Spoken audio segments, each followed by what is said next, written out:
Hello, my name is Cassandra Blanco. I am Roman Catholic and I welcome you. Today's topic is about the dignity of the human person.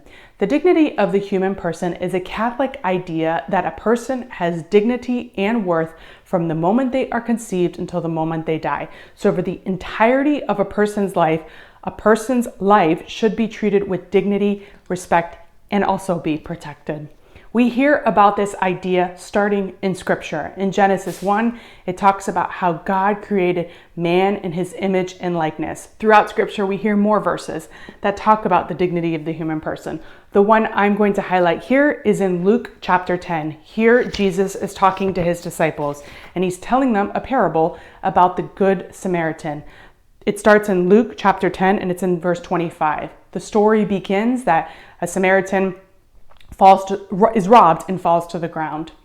A priest sees him and walks by him and doesn't help him. A Levite sees him and walks by him and doesn't help him. And then finally a Samaritan stops and helps him. And this is where the story picks up in verse 33.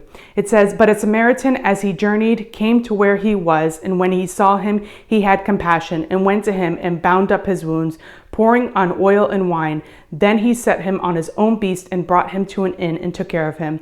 And the next day he took out 2 denarii and gave them to the innkeeper, saying, 'Take care of him, and whatever more you spend, I will repay you when I come back.'"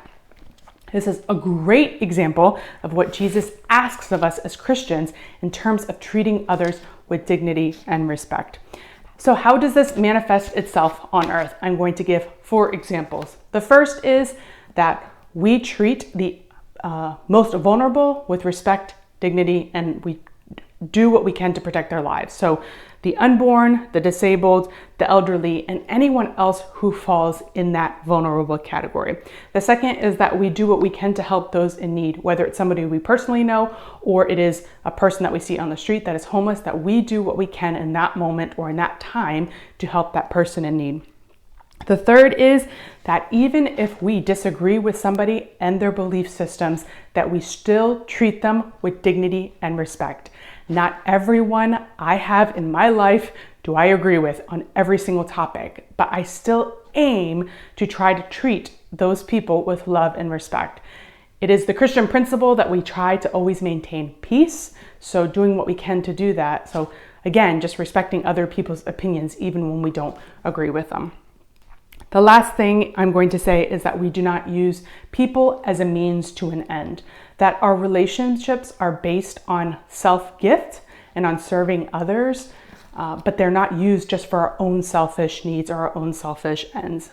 Just a great scripture verse to highlight those 2 last parts come from Luke 6:31, and it says, "And as you wish that men would do to you, do so to them." Or another way to say that is, treat others as you would want to be treated. So that will be all for today. If you have any questions, please feel free to leave a comment and I will do my best to respond. Have a great day wherever you are in the world and God bless you. Bye-bye.